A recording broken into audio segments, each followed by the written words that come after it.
Assalamualaikum warahmatullahi wabarakatuh. Bismillahirrahmanirrahim. Saya Rizkiatul Hasanah, NIM T2019-4052.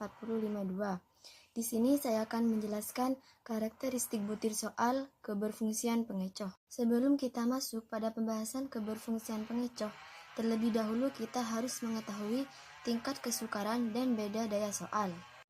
Apa itu tingkat kesukaran? Tingkat kesukaran butir soal adalah proporsi tes menjawab benar terhadap butir soal tersebut. Tingkat kesukaran soal biasanya dilambangkan dengan P. Makin benar nilai P yang berarti makin besar proporsi yang menjawab benar terhadap soal tersebut. Makin rendah tingkat kesukaran butir soal, artinya butir soal makin mudah. Berikut adalah tabel tingkat kesukaran butir. Selanjutnya yaitu rumus tingkat kesukaran.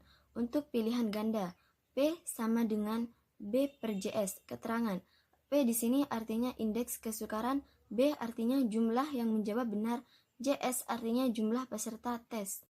Apa itu daya beda? Daya beda butir soal adalah indeks yang menunjukkan tingkat kemampuan butir soal untuk membedakan kelompok yang berprestasi tinggi atau disebut kelompok atas dan kelompok yang berprestasi rendah atau disebut dengan kelompok bawah di antara para peserta tes. Berikut adalah tabel kriteria daya pembeda. Rumus daya beda untuk pilihan ganda.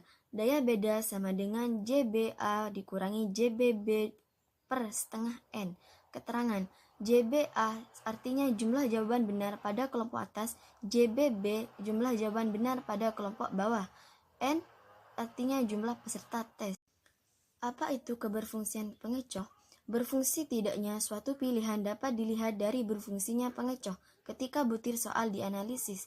Untuk menganalisis berfungsinya option atau pilihan, maka jawaban peserta ujian yang termasuk kelompok atas dan kelompok bawah menjadi data atau sumber informasi.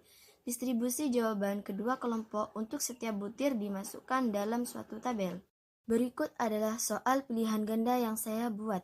Mata pelajaran tematik tema 1, kelas 2, kompetensi dasar. Yang pertama, menjelaskan arti ungkapan. Yang kedua, menjelaskan bunyi sila-sila Pancasila. Yang ketiga, menentukan jumlah bilangan berdasarkan gambar. Yang keempat, menirukan gerak hewan. Menghitung tingkat kesukaran. Berikut adalah tabel hasil analisis terhadap 10 butir soal pelajaran tematik untuk kelas 2 yang dikerjakan oleh 5 orang siswa. Tabel 1 sampai 10 adalah banyaknya butir soal. Sedangkan tabel yang saya beri warna kuning adalah jumlah jawaban benar dalam setiap butir soal. Jadi, butir soal nomor 1 mampu dijawab oleh sebanyak 5 siswa. Setelah itu, kita dapat menghitung tingkat kesukaran butir soal.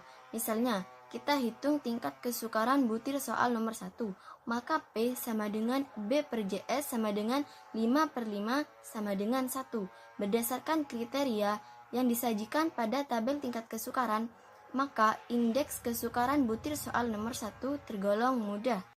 Menghitung daya beda. Berikut adalah tabel pengelompokan siswa.